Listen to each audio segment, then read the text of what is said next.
Ketiga pasangan Capres-Cawapres 2024 sudah memaparkan visi ekonominya. Apa saja visi yang mereka usung untuk mendorong perekonomian Indonesia? Kevin Egan akan memaparkan untuk Anda selengkapnya. Pemirsa, dalam gelaran Sarasehan dengan 100 ekonom, ketiga baca pres menyampaikan visi dan misinya di bidang ekonomi apabila terpilih menjadi presiden di tahun 2024 nanti. Lalu bagaimana visi misi yang disampaikan ketiga baca pres ini? Berikut ini adalah pemaparannya. Kita ke informasi visi ekonomi yang pertama yang disampaikan oleh Anies Baswedan dan Muhaimin Iskandar.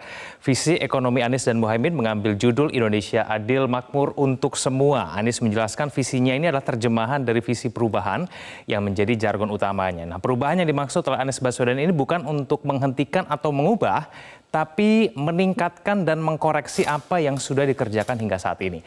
Nah, misinya adalah meningkatkan pertumbuhan ekonomi di angka 5,5% hingga 6,5%.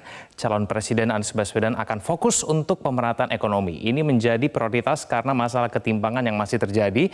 Menurut Anies, meskipun investasinya naik, namun penganggurannya tetap tinggi. Salah satu cara untuk pemerataan ekonomi adalah dengan memberikan upah minimum yang adil. Nah, tidak hanya itu, Anies Baswedan juga berencana untuk mewujudkan pendidikan dan kesehatan yang tersedia untuk semua, sinergi antara kota dan desa yang saling memajukan, biaya hidup yang murah, dan kebutuhan pokok yang tersedia. Nah, semua ini ditunjang dengan pemulihan kualitas demokrasi dan pemberantasan korupsi. Ya, kita ke capres selanjutnya, Ganjar Pranowo. Ganjar Pranowo dalam paparan visi ekonominya mengambil judul New Economy Membuka Market dan Kesempatan Baru. Apabila terpilih, Ganjar yakin bisa mendorong ekonomi Indonesia hingga mencapai 7%. Nah, untuk mewujudkan hal tersebut, Ganjar menerjemahkan visi itu ke dalam 3 hal utama, yaitu green, blue, dan digital. Nah, green yang dimaksudkan Ganjar adalah transisi hijau menuju energi baru terbarukan. Dalam setiap pembangunan, Ganjar akan memprioritaskan keberlanjutan lingkungan. Kemudian ada optimalisasi ekonomi biru yang dimaksudkan adalah sektor laut. Indonesia adalah negara maritim yang memiliki luas perairan hingga 77%. Nah, kontribusi sektor maritim yang hanya sebesar 7,6% ini akan ditingkatkan. Nah, kemudian berdaulat secara digital. Nah, ini penting karena digitalisasi ini berhubungan dengan kesejahteraan masyarakat.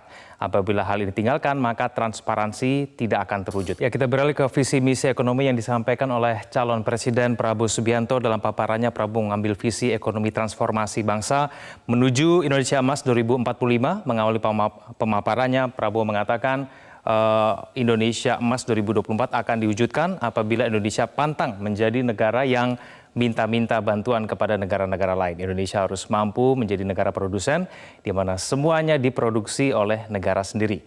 Nah, kemudian Prabowo Subianto menekankan keberlanjutan program Jokowi seperti IKN dan hilirisasi.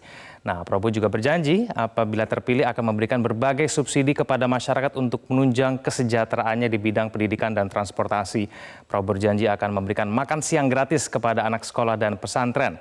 Anggaran yang disiapkan untuk makan siang gratis ini kurang lebih 450 triliun rupiah. Prabowo juga berjanji akan menggelontorkan subsidi angkutan umum hingga 100% supaya masyarakat miskin dan buruh bisa kemana-mana secara gratis. Meskipun demikian, Prabowo juga meminta kepada buruh agar jangan terlalu banyak menuntut kenaikan upah kepada pengusaha, terlebih jika perusahaannya sedang dalam kondisi rugi. Pemirsa, apakah visi misi ekonomi dari bakal calon presiden ini realistis atau hanya janji manis belaka?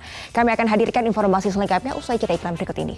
Jelajahi cara baru mendapatkan informasi. Download Metro TV Extend sekarang.